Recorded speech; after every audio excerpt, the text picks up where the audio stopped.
So industrialization is really working at the same time as we are seeing the westward expansion. And in fact, you know, when you think about it, like being able to lay all of that railroad, all of the railroad track, the Bessemer process. Okay, so let me see when that is actually getting into. So the Bessemer process was perfected in the, you know, in the 19th century. But let me see kind of when this is. All right, detail its possible use. Okay, so it was used in Asia, but looks like in 1856. Okay, so in the 1850s, you start to see the Bessemer process, which is basically allowing for the mass production of steel. Now, I can't really, you know, I can't really describe to you all of the mechanics of this, but I can show you a little something that looks kind of cool. But this is like steel had existed before the 1850s, but you couldn't really produce steel in mass. Okay, so that was the problem, that you didn't have this process to produce steel in mass. And so this is happening. There is a Bessemer converter. Now, sometimes you can see like, you know, art from that time where the steel mills and, you know, so it pours out of there. You might have seen something like that. I don't know if we're able to perhaps, you know, let's see if they've got, okay. So you see that there is a more recent, that's 1941 during World War II, this Bessemer furnace. So it's a particular way to allow for the mass production of steel. So we start to see that in the 1850s, we see a lot more railroad miles being laid here. If I look at, you know, let's see, map of railroad miles, let's see, tracks, United States. Okay, so just to kind of underscore how this is going on, let's see what we've got here. Okay, so this, I believe it's this map here. Let's see. Let's see, 1850, 1890. Okay. So let me take a look here. Okay, so this, what we can see here, this is, okay, so this is 1870. Okay, so let me see. This is taking me to Pinterest. We'll see what happens there. All right. Not sure if I'm going to get what I want here. I know what I'm looking for, and I will know as soon as I'm able to see it. But that's what it looked like in 1870. Now you notice that there is the Transcontinental Railroad, and we see a lot of railroads, especially in the Midwest. Now by 1890, this is what the railroad tracks look like in the United States. Okay, so this was 1870. Now this one here, let's see, this is, it's okay, so this is 1840 and 1850. So, you know, when we look at, all right. Okay, it looked like this was going, I see a little anime girl over there, but it looks like we're seeing what we need to see here. So when you go to like 1830, it's just you don't really have the technology yet to produce the kind of steel that you need. So you see like a couple railroads in Pennsylvania, Maryland, and one in South Carolina to Charleston, it looks like. But you can't really have like these large railroads. And even in 1840, you see what's happening here, okay, that it's expanding a bit, but not a whole lot. And then there's 1850. And then here, 1860, this is what it looked like at the time of the Civil War. But you can certainly see how the Bessemer process, which was being introduced in the United States in the 1850s, that it's already making a big difference there. And then, of course, 1870, 1880, and then finally 1890. Like, wow. I mean, Illinois and Iowa and India, I mean, the whole Midwest is just practically covered with railroads. But the process really began before the Civil War. The Pacific Railway Act, okay, of 1862. So what you can see here is that this is actually overlapping with the you know, with the American Civil War. And so I would say that this is really all based on one process, because it's the same process that makes people like Andrew Carnegie wealthy men, what you see there. So as far as that's going, I would say that there's not really a particular point in time, but it's really happening early, it's happening earlier. Like we think about Cornelius Vanderbilt, really maybe, definitely one of the richest men in the late 19th century. He got his start doing steamboats in the 1820s. The Gibbons versus Ogden Supreme Court case was actually, Cornelius Vanderbilt, a company he was working with, was one of the sides on this. So if you consider it from that angle, this is really an ongoing process, but we tend to cut it into units and start doing this. So hopefully that was helpful, Zoe. And let's see what we've got here. Both Lincoln, okay, so okay, Harvey, on Reconstruction here. Both Lincoln and Johnson had plans and qualifications that Southern states had to get back into the Union. But in the end, what qualifications were needed and whose plan did it follow? Now, Abraham Lincoln, of course, when he was president, you've got really presidential Reconstruction and radical Reconstruction. Okay, so presidential Reconstruction being this more lenient Reconstruction plan that was directed by the president, and then a radical Reconstruction being the more severe Reconstruction plan that was enacted by Congress, by the radical Republicans in Congress, who weren't necessarily, Lincoln's faction in Congress. So as far as that's concerned, Lincoln, his plan was called, it was called the 10% plan, okay, is what this was called. This was something he introduced in 1863. So he's going ahead and introducing this and actually formed a unionist governments in Louisiana and Arkansas based on this 10% plan. And what this required was that 10% of the 1860 voters had to swear an oath of allegiance to the Union. Now, they didn't have to swear like what was the radicals called an ironclad oath, that they never supported the Confederacy, but all they had to do was swear that they would support the Union from here on out. So 10% of 1860 voters had to swear that oath of allegiance to the Union, and then they had to draw up a constitution that emancipated slaves. Okay, so it provided for emancipation, and then they were in.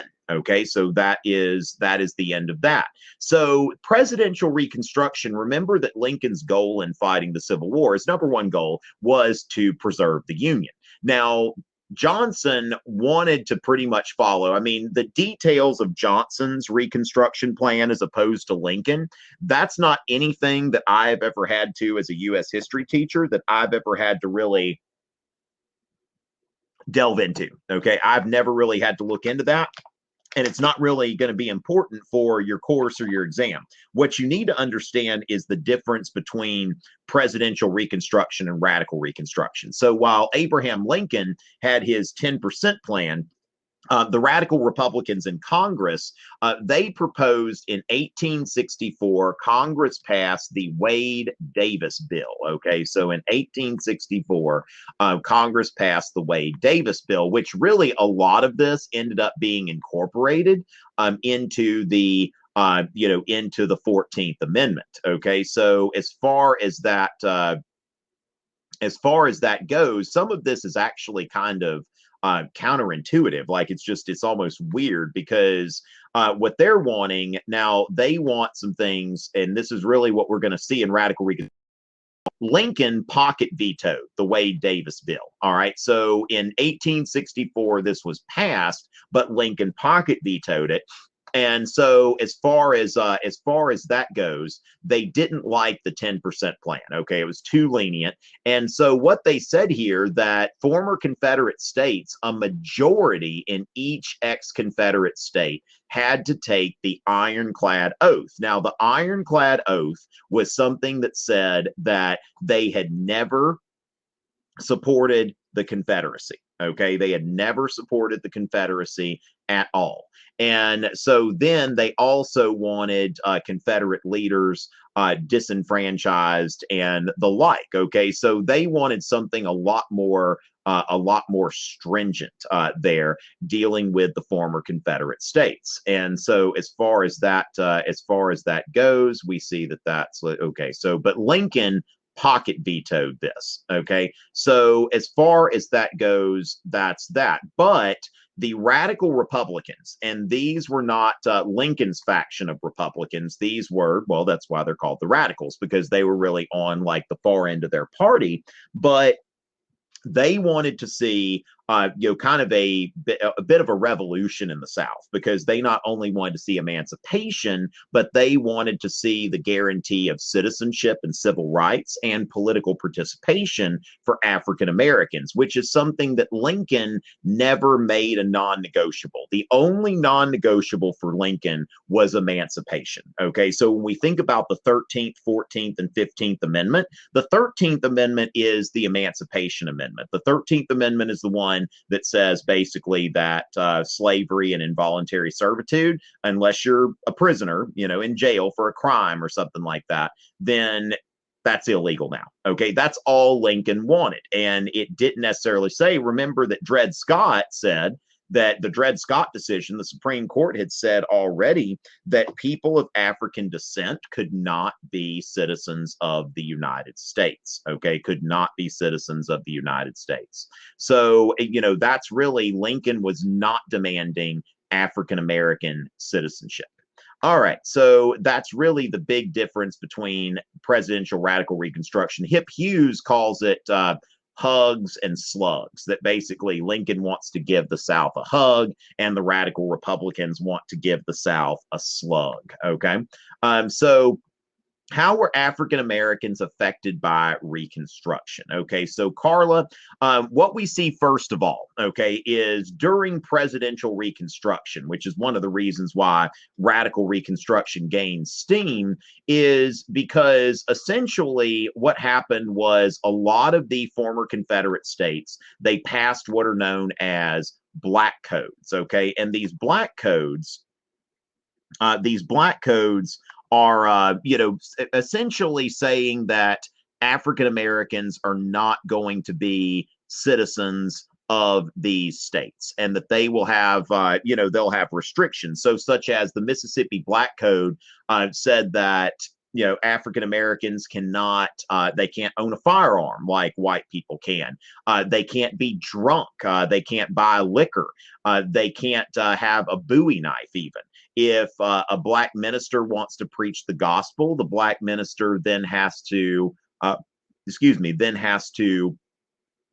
say, let's say, has to get a license for that. Now, of course, that's kind of counter to the First Amendment. But remember that before the passage of the 14th Amendment during radical Reconstruction, the Supreme Court had ruled that you don't need, like, that basically the Bill of Rights does not apply to the states. Okay, so the Bill of Rights does not apply to the states according to according to the Supreme Court before that time. Okay, so as far as that's concerned, then you have the passage of the 14th Amendment and the radical Reconstruction measures. Now, as far as that goes, the 14th Amendment said birthright citizenship, that anybody born in the United States and subject to its laws is a citizen of the United States. So the 14th Amendment defined citizenship as being for everyone born in the state and subject to its laws. And so that includes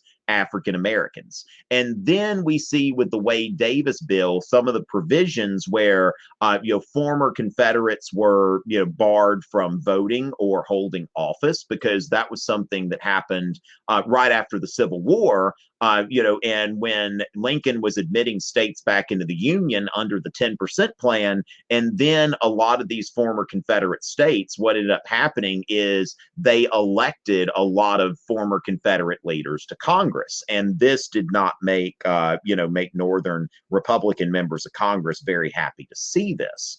And so, as far as that is concerned, they're addressing that. And then they are creating voting rights for African Americans. And so during radical Reconstruction, African Americans were full participants as far as citizenship, and in some states were even elected to high office. I believe that one of the Reconstruction governors of Louisiana was an African American. So there were people in very high places that were getting to do this. Now, the thing is that after radical Reconstruction was over, and part of the reason you see the end of radical Reconstruction was because of resistance by Southern whites, with including the KKK that was organized to resist this, but also a lack of support in the North. Okay, that's one thing we have to remember, is that most white Northerners at the time, and at this time, the North was overwhelmingly white, they didn't really care so much about equality for African Americans or spending their tax dollars supporting the Freedmen's Bureau and stuff like that. So the Freedmen's Bureau was something that was set up even during presidential Reconstruction to help reunite families, make sure that, create job opportunities to the extent that there were really any that were meaningful. Most of them were just sharecropping in a lot of cases where they used to, work as slaves before the passage of the 13th Amendment. But as far as that goes, the 14th Amendment with birthright citizenship, equal protection of laws, and then the 15th Amendment with, as far as not being able to bar someone from voting due to race, color, or previous condition of servitude, then that's that. Now, at the end of radical Reconstruction, that basically, when you have the Compromise of 1877, that's when you've got Jim Crow, okay, where Southern states, once they've got their autonomy back and they've got an all-white Democratic leadership, that's when they launch Jim Crow. Now, one of the things that I see students get confused about is that they confuse the black codes, which are during presidential Reconstruction, immediately after the Civil War, before radical Reconstruction, they confound that with Jim Crow. Okay, so it's very important that you understand the black codes go here immediately after the Civil War during this period of presidential Reconstruction. And then Jim Crow is post-Reconstruction. So even though the 15th Amendment says that you can't bar someone from voting due to race, color, or previous condition of servitude, it doesn't say that you can't bar someone from voting because they can't read or because their grandfather couldn't vote or any other creative things like that. And of course, you've also got Plessy v. Ferguson, which was which was the decision of the Supreme Court, the separate but equal doctrine in 1896, where the Supreme Court said, separate but equal. And that way, it's like if two people, like, if you and your friend each have a medium pepperoni pizza, then that's equal. So you have equal protection of laws. The Supreme Court ruled that as long as there are cars for whites and for non-whites, then that satisfies the requirements of the Constitution. But remember that Jim Crow is after Reconstruction. So when we get into grandfather clauses, Plessy v. Ferguson, separate but equal, and all of that kind of stuff. All right, so thank you so much for that question, Carla. What is the frontier thesis? Okay, so some of y'all are really going through this pretty quick. Before I go to the post-Reconstruction stuff, let me, and of course we've got we've only got like 6 of you in here, so I'm gonna be answering questions no matter what. But yeah, while I'm on this, let me go ahead. So Kennedy, yes, the black codes are, presidential Reconstruction, okay, is immediately after the Civil War and really kind of during, that's when Lincoln's directing it. And so the black codes were put into place like in 1865, 1866, yes, before the passage of the 14th Amendment. Now, the radicals in Congress, what they did was they, created a new Reconstruction plan that instead of this 10% plan, when I think about Lincoln's 10% plan, I call it discount Reconstruction. Okay, that Lincoln is kind of like, where you live, there's probably one of those really obnoxious car lot ads where they're like, no money, no credit, no problem. We'll get you in a car and that sort of thing. That's what Lincoln's trying to do here. Okay, he's trying to sell Reconstruction very quick.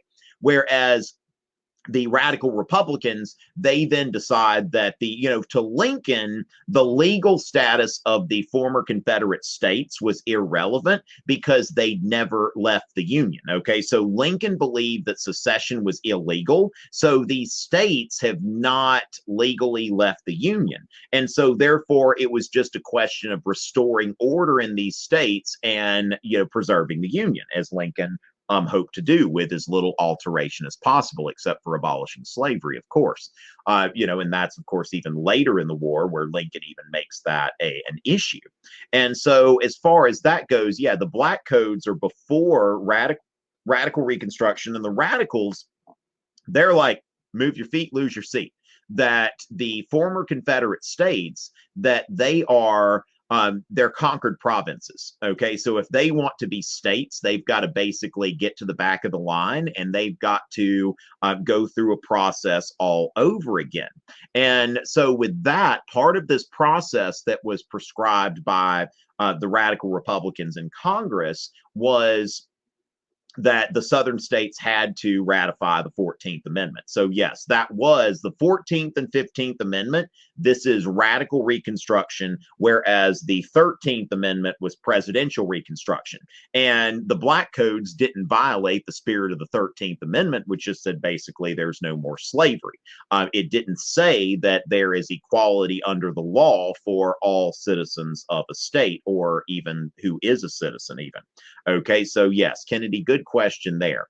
All right, so we've got some of you in here that we're getting into the post-Civil War period, which is fine. I've got 3 questions from the late 19th century.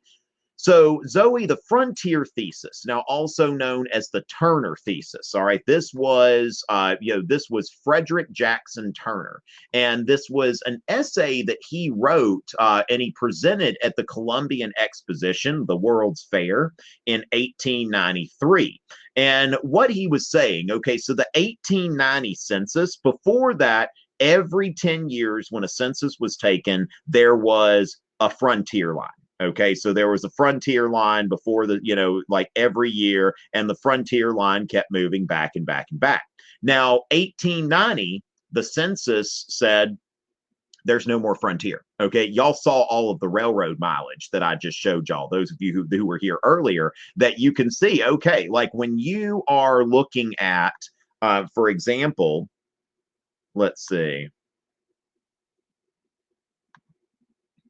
All right, so this is 1890. Now, if we go to 1870, we can kind of tell, okay, so there's this one transcontinental railroad, but you can tell that this area out here, this is a frontier, all right? And we see that most of these places are territories, okay? So Arizona territory, New Mexico, all of this is territories. Now, then we get over here, and you see 1880. Now by 1890, look at this, these are pretty much all states. Okay, now it looks like Utah is still a territory at that time, but that's more because of conflicts between the government and the Mormons, not necessarily because there was nobody in it. But what you see here by 1890 is that nearly all of this is states now, and you see all of these railroads. So in 1890, there was no more frontier. And so Frederick Jackson Turner is saying that essentially that the frontier has been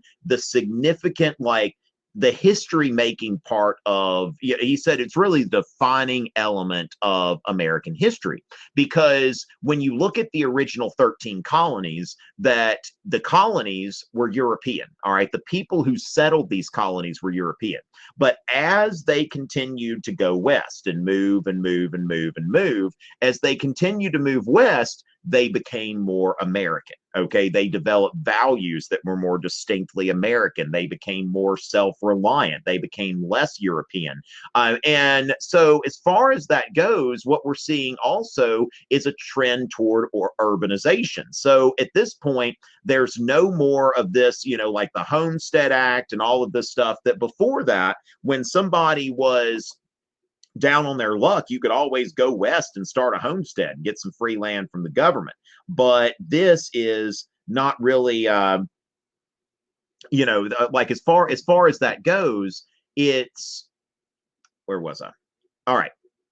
Yeah, you could always go west, get free land, but that's gone. Okay, so as far as that goes, by 1890, the frontier is closed. And so what Frederick Jackson Turner says is, one, the frontier is really the defining element of American history. And two, since the frontier now is closed, we now are entering into another era of American history because the frontier has been so important. And without that, we are going to see America change. And of course, as we see, you know, in the 20th century, you get into the progressive era and you do start to see a good bit of change as America, like today, only about a quarter of Americans live in rural areas, whereas when Frederick Jackson Turner wrote the Turner Thesis, I mean, the majority of Americans lived in rural areas. So we certainly have seen some, you know, some different things in the country since then.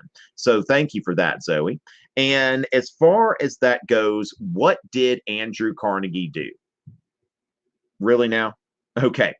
Carnegie Steel. Maybe you're just starting the unit, okay? But yeah, Andrew Carnegie. Now, if y'all are doing this, I would suggest like just, and this is good if you're able to get it on Amazon or something like that, or if it's on Netflix. It's a series called The Men Who Built America, and it's really, really cool. Okay, like it's a really good documentary, and it goes into like Carnegie and you know, Rockefeller and J.P. Morgan, all these other folks. But yeah, Carnegie, you know, started Carnegie Steel, which became like the biggest like steel conglomerate of the time. Now, of course, I think about 1901, he sold to J.P. Morgan and started U.S. Steel. But Andrew Carnegie was the predominant steel entrepreneur. Now, I've already mentioned the Bessemer process, which made it possible to mass produce steel. So Andrew Carnegie became basically the guy who was, I mean, he had a whole, like, he vertically integrated. Now, sometimes you talk about vertical and horizontal integration,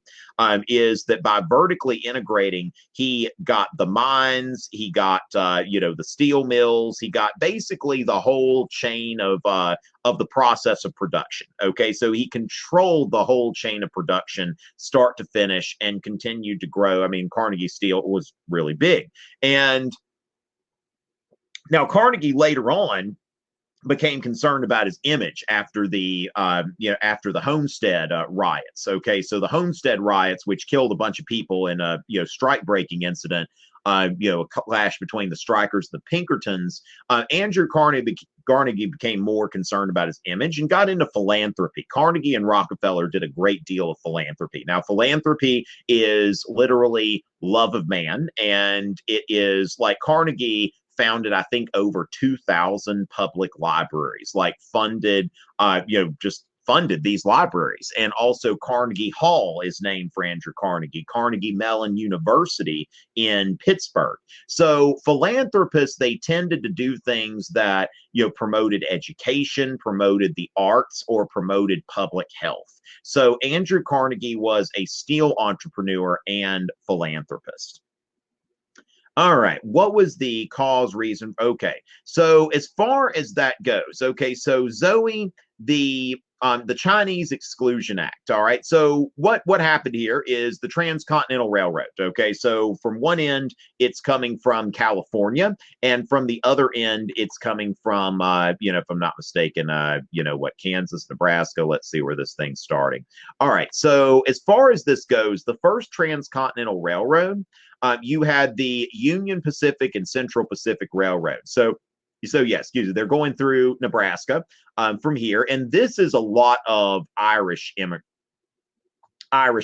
here that are working this railroad. Now, California was taking in. Now, the Chinese Exclusion Act was the first immigration restriction passed in the United States. Now, before that, like I'd mentioned, the frontier, this was something that, immigration wasn't really, like, besides the Irish wave of immigration in the 1840s, because the Irish, they tended to stay in the cities. Now, German and Scandinavian immigration didn't really bother anybody because they went to the Midwest and they started farms. And so it was only the Irish who, became problematic because of their Catholicism in a very Protestant country, and they tended to stay in the cities for the most part. Now, as far as this goes, the Chinese came to California and they were needed. Okay, and this is what you want to understand about, like, immigration history. Like, if the immigrants are needed, there's not a lot of resistance. But once they're not needed, there's typically some kind of resistance there. So when the Transcontinental Railroad was being built, the Central Pacific Railroad was using a lot of Chinese workers. But once that railroad was built, that labor source wasn't needed anymore. And people were resenting the Chinese. Not only, they look different, they've got a different culture. They're, involved in, cheap labor. Also, there were concerns about, at that time, opium was a very, serious problem. Any of y'all who have taken AP Euro, you remember learning about the Opium War. So, some people are concerned about drugs and stuff like that and public morals. Some of the same things you hear about now, but essentially by 1880, that labor supply was no longer needed, and California was concerned about, these people just keep coming and we don't have any work for them. So as long as there's work for unskilled immigrants to do, people don't seem to have a problem with it. But as soon as that work dries out, then that's what you're seeing there. So as far as that nativist response, a lot of that is in the in the labor supply, which before the Transcontinental Railroad was completed, that was something that was very welcome. Once it was completed, not so much. All right, so Lincoln's 10% plan. Okay, so Lincoln's 10% plan again is, and this is good that I've got these two questions to do these right after the other. So the 10% plan, all it said was that 10% of people who had voted in the 1860 election. Okay, so that's all it takes in order to get people to the state back into the Union. Okay, so that is Lincoln's Reconstruction plan. And let's see here. Let me just make sure that I'm not missing anything. Okay, so yeah, 10% of the 1860 vote count from that state. So actually, it didn't need to be the people who had voted. It's just 10% of the number of people who had voted and had taken an oath of allegiance to the U.S. and pledged to abide by emancipation. Okay, so once that was done, that was it. Now, only basically, if somebody was a high-ranking Confederate Army officer or government official, they might have some problems, but everybody else, full pardon. So if you'd been just a Confederate soldier, then that's that. And so Lincoln, is making this very, very easy. So just remember that 10% of the number of people that voted in the 1860 election swear an oath of allegiance, and they're like, you know what, I'm cool with getting rid of slavery. All right. And that's it. Lincoln wanted to make this as easy as possible. And then the Wade-Davis bill. Okay, so the Wade-Davis bill, again, was from radical Republicans in Congress who weren't big on Lincoln. Now, what we have to remember today is that you probably have met people who say that they are Republicans, but they don't like President Trump, or they're Democrats and they don't like Hillary Clinton. There were a lot of friends of mine who voted for Bernie in the primary, and they weren't very happy when Hillary Clinton got the nomination. So parties have factions, okay? So we want to understand that the radical Republicans were anti-Lincoln Republicans. And so these were from a different faction, and they believed that Lincoln was being too soft and too lenient. And that's why they prescribed the ironclad oath, that essentially that ironclad oath was to say that I have never supported the Confederacy ever, okay? And that was a majority, okay? So a majority in each ex-Confederate state, which when you think about it, that makes it a bit strange. Almost like, okay, how's this even possible? But a majority had to say, I have never supported the Confederacy.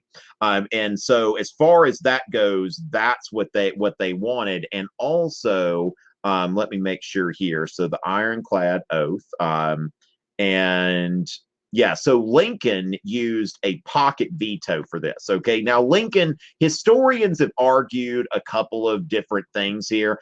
Some historians have taken Lincoln Lincoln actually pocket vetoed, but then he actually sent a message to the Republicans in Congress to explain that he was like, look, I just don't want to commit to a plan. I want to keep it flexible. That's what he told them. Now, of course, Abraham Lincoln was a very capable politician. And what do capable politicians do? They talk out of both sides of their mouth sometimes. And so it's kind of like when Lincoln said in in August of 1862 that, that he was only fighting the war to preserve the Union, that, that's his only goal. And if he could free some slaves and not free some, or free none of them, or free all of them, didn't matter to him as long as he could preserve the Union. Now, when he said that, he had a copy of the Emancipation Proclamation in his desk. All right. So as far as that goes, Lincoln told the Republicans in Congress he wanted more flexibility. But there's also, it's not just about the flexibility, that there's a lot of indication that Lincoln did not want to push it that far,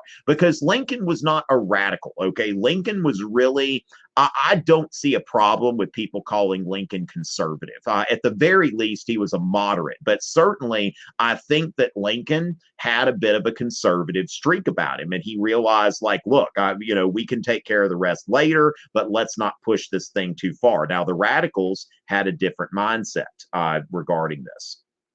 All right. And so the thing is, let's see. So Katie, I wouldn't, and the thing is, y'all, we can go open season now because we've only got a few people in here. Like I said, I titled this Reconstruction, but I did some Gilded Age stuff, so I'm certainly glad to answer questions like this. I would say that, I don't put too much stock in that argument with the First Great Awakening as a causal factor, but it definitely democratized religion, and it loosened the hold of the Anglican Church on on colonists in late colonial America. So I would say those two things, because one thing you see that, you see people going to non-traditional evangelical denominations such as Baptist and Methodist, similarly to how you do with the Second Great Awakening. And then you've got the democratization, that essentially the way that churches had worked before then is that the clergy were all very highly educated. They were kind of an elite, whereas the First Great Awakening, it was like really, people started to say, hey, I find this guy interesting. I think this guy's had a legitimate conversion experience. I think that this guy is the real deal. And so I don't care what kind of degrees this guy has or what kind of Latin and Greek he can read.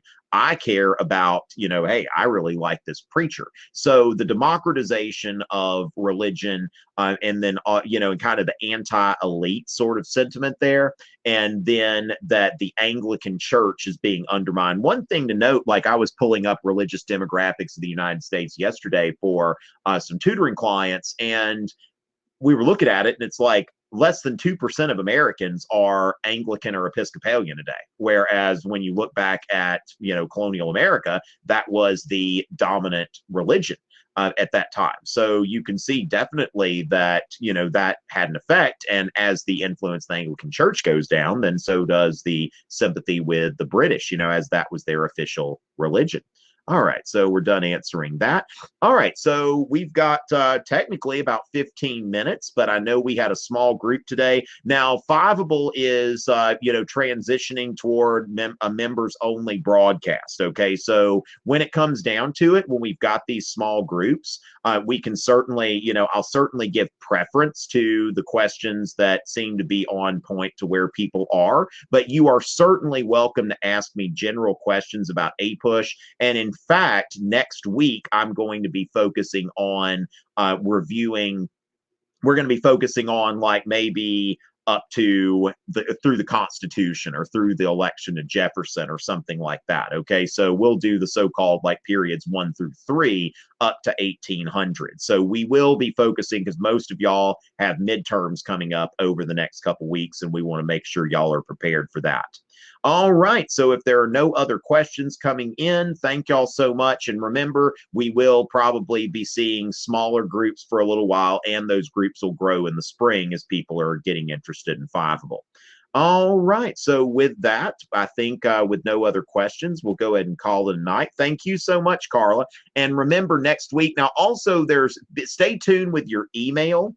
Yeah, Anglicans and Episcopalians in the United States today, less than 2%. Like basically, you're more likely to meet somebody who is a Mormon or Jewish as you are to meet somebody who is an Episcopalian. Like that's what what I saw based on the demographic data. So as far as that goes, ladies and gentlemen, I will see y'all next week.